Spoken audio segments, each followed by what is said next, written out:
I want to help you be prosperous, really prosperous. You see, I'm a bankruptcy attorney. My firm is located in Woodland Hills, California.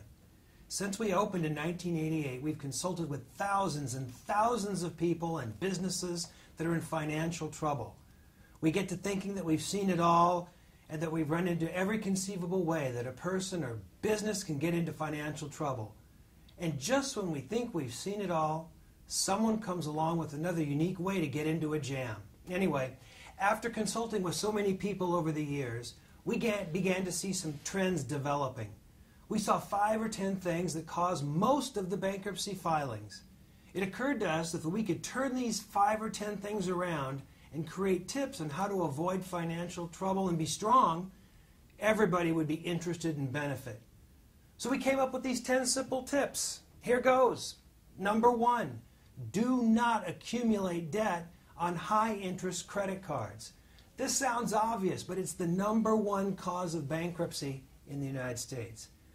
Basically, a credit card's a 21% loan. These are very, very dangerous. I saw a credit card advertisement several years ago, and they said, this card, it's smart money. And I thought about that. Maybe it's prestigious. Maybe it's convenient, but it's not smart. It's dumb money. So do not accumulate debt on credit cards. Number 2, know your flow. That is, on a monthly basis, know and understand every month what comes in and what goes out. A lot of people have chronically negative cash flow for many years, and suddenly it builds up and they've got $30,000, $40,000, $50,000 in credit cards. Know your flow. Number 3, don't spend too much on housing. Don't spend more than 1/3 of your take-home pay on housing. Now that's tough to do in places like Southern California, but we see people spending 50, 60, even 70% of their take-home pay on housing. That's too much. Don't put yourself on a treadmill that runs that fast. Tip number 4, don't spend too much on transportation. Again, this is hard to do in California. If we're going out to do battle on the freeways, we need a pretty good car. But 20% of your take-home pay is what the experts recommend. I see people with $500, $700, $1,000 car payments. What's the point? Don't be a slave to your car. Tip number 5, keep your overhead low. It seems like the theme of the 80s was make and spend, make and spend. In the 90s, people did the same thing. Keeping everything in reasonable proportion is a proper way to get through your financial life. Stay away from financing refrigerators and those types of things. Only spend what you have. Tip number 6, create 2 types of savings. The first type is 6 months of overhead. I call that drop-dead money. Basically, if your employer tells you to do something unethical, immoral, or illegal, you can say, drop dead, I don't need this job. The other type is a long-term savings account for retirement. Start now and save. Money doubles every 10 years if you're getting 7%.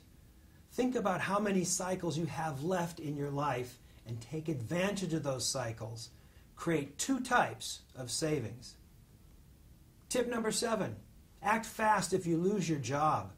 If something happens to your job, go ahead and take a few weeks to recover and mourn, but then hit the ground running so that you can get back into things. We see people out of the market for 6 months, a year, 2 years, and then it's really hard to get back into the swing of things. Tip number 8, don't guarantee loans for others. So many times we see children come to their parents and say, we want you to guarantee a car loan. And then there's an accident, there's a problem, or there's not insurance. And they don't look to the kid because they don't have assets and many times not income. They look to the parents. Don't guarantee loans for anybody. Number 9, always consider what if. That is, what if my income stream goes away? What if my business dries up? What if I become incapacitated? What if I go berserk? Consider the appropriate types of insurance that you may need.